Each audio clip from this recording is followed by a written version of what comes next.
तैसी उत्तर क्यों है? तमाम गली कूचे बिल्कुल सुनसान पड़े हैं, सारे बाजार बिल्कुल वीरान पड़े हैं, राजमहलों पर आज चीलें क्यों मंडरा रही हैं? ऐसी खुशबुयां किसी भारी उपद्रव का पता बताती हैं।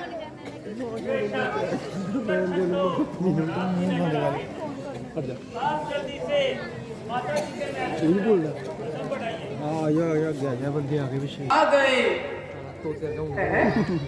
आ गए? तुम तक कहाँ है?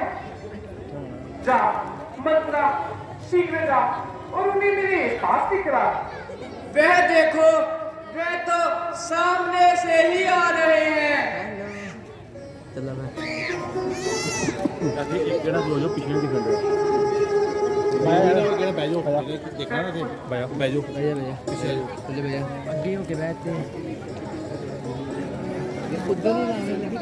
बेटा तुमने तो बड़े दिन लगा दिए। तुम्हारी नाना मामा तो आते हैं? हाँ माता जी, सब प्रकार से कुशल है, मगर अब तक मुझे पिताश्री के दर्शन नहीं हुए। वे कहाँ हैं?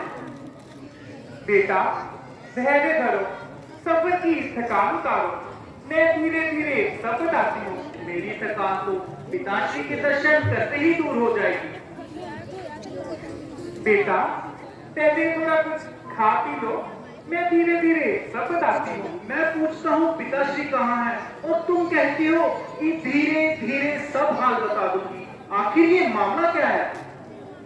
बेटा मैं कहती तो हूँ कि धीरे धीरे सब बता दूंगी। आश्चर्य है, जो बात तुम कहती हो वही उलझी हुई है।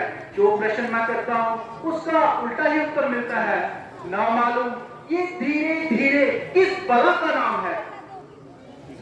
ओहो बेटा, न जाने शनिवार में जाकर तुम्हारी तबीयत मिलती तेजी कैसे आ गई। मैं कहते रही हूँ कि धीरे धीरे सब बता दूंगी। या परमेश्वर, ये धीरे धीरे किसी युग का नाम है, किसी सदी का हिस्सा है, या कुछ सालों की संख्या को कहते हैं। आखिर इस धीरे धीरे का कभी खात्मा भी होगा। बेटा तसल्ली रख, मैं कह तो रही हूँ कि धीरे धीरे क्या खाक बताओगी।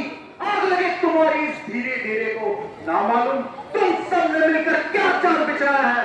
तू क्या दूसरे में महाराज आपको जल्दी बुलाया है कि सिवा कोई भी शब्द अपने मुख से ना निकाला। तुमसे पूछता हूँ, तुम भी धीरे धीरे की रट खा रही हो। बस अब और नहीं, जल्दी बताइए पिताश्री कहाँ है? बेटा तुम्हें तो थोड़ा हट कर रहा है। मैं कह तो रही हूँ कि धीरे धीरे वही धीरे धीरे की रट। माता जी, अगर अब की बार आपके मुख से ये शब्द निकला तो मैं तत्काल अपना सर फिर से अलग कर दूंगा। जल्दी बताइए पिताश्री कहाँ है? बेटा शौक कि तुम्हारे पिताजी संसार में नहीं रहे। क्या क्या कहा? पिताजी स्वर्ग सिधार गए। शौक की नासिक समय में उनकी कुछ सेवा न कर सका। भाई राम जी, मैं लक्ष्मण ही भाग्यवान है, हाथों में पिताश्री ने अपने प्राप्त किया। अच्छा ये तो बताओ कि पिताश्री को रोग क्या था? बेटा रोग तो कुछ भी नहीं था, बस हाय राम और हाय लक्ष्मण करते उन्होंने अपने प्राण त्याग दिए। भाई राम जी, मैं लक्ष्मण जी भी यहाँ नहीं थे। हाँ पुत्र, उन्हीं की जुदाई में तो स्वामी ने प्राण त्याग दिए। भाई ऐसा न कि चार चार बेटों के होते हुए एक भी बेटा अंतिम समय में पिताश्री के पास न रह सका। भला भला मेरे भैया राम जी ने ऐसा क्या अपराध कर दिया जो उन्हें भी बन जाने को विवश होना पड़ा? जरा स्पष्ट बताओ। बेटा सुनो, असल बात तो यूं है कि स्वामी जी ने राम को राजा बनाने का निर्णय किया था और मुझे तो बिल्कुल भी पता नहीं था। भला वो बेचारी मंत्रा का जिसने मुझे कुहार में सूचित कर दिया और मैंने राम की जगह तुम्हारे लिए ये राज्य मांगा और राम के लिए केवल 14 वर्ष का वनवास। बेटा अब तुम ही बताओ कि मैं कैसे दोबारा कर सकती हूँ कि वह राजा बने और मेरा पुत्र धरधर की ठोकरें खाए।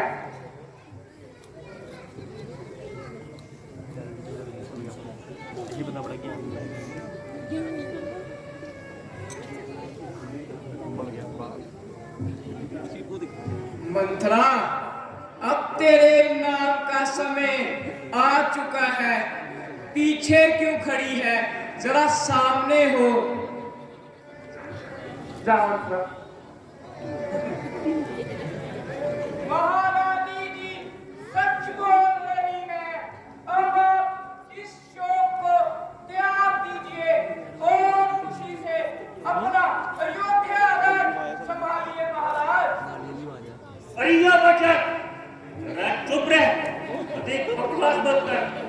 ये सब मेरे लिए आप बताई हुई है। तुझे अभी बजा देता और मुझे नाम देता। तुम जाओ भाई, जो कुछ होना था सो हो लिया। हमें अपने कर्मों पर रोना था सो रो लिया। अब अपनी तबीयत को टिकाओ और स्त्री पर हाथ उठाकर अपने कुल को दाग ना लगाओ।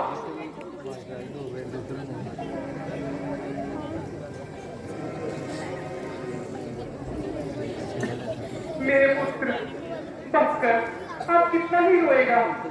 बस अब तुम मेरे सामने से दूर हो।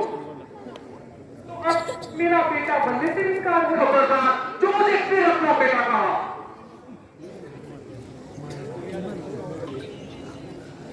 मुझे तेरा बेटा कहलवाने से ही शक्ति तैयार है। हाय, जब मेरी नियति का यहाँ पे सब करने का समय आया तो मुझे यूं ठोकरे मारोगे।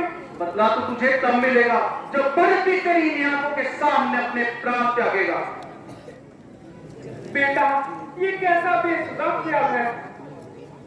ताकि तुझे मालूम हो जाए कि मां कौशल्या और सुमित्रा जी के दिलों पर रामचंद्र जी की जुदाई का किस कदर मलाल है। बेटा, जरा मेरी तरफ देख। मैंने अपना कर्तव्य पूरा किया।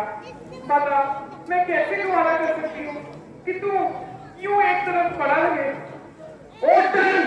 मैं तुझे एक बार कह चुका हूँ कि तू मुझे अपना बेटा कह के कदम का टीका न लगा। फिर क्यों बार बार मेरी छाती जला रही है और बताई विष से भरे थी मेरे सिर चला रही है।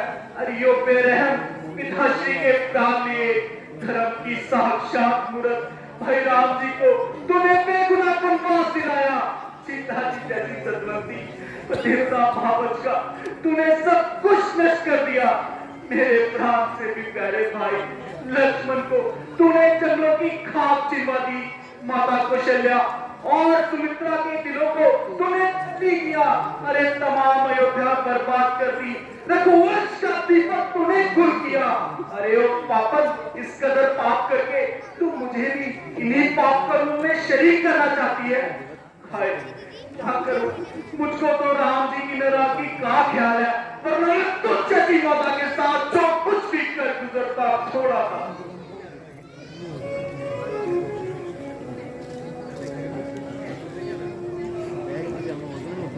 हाय पिताजी, आपके मरते तमाम जमाना शत्रु हो गया। भाई राम जी उपस्थित नहीं, अब कौन है जो हमारी धीर बंधाए? प्यारे बच्चे, तुम क्यों रोते हो? तुम्हारे लिए तो रामचंद्र में यहाँ रामचंद्र नहीं तो मेरे लिए नहीं। चलो उस बेचारी मुसीबत की मारी महादुखियारी माता कौशल्या और सुमित्रा जी के पास चले।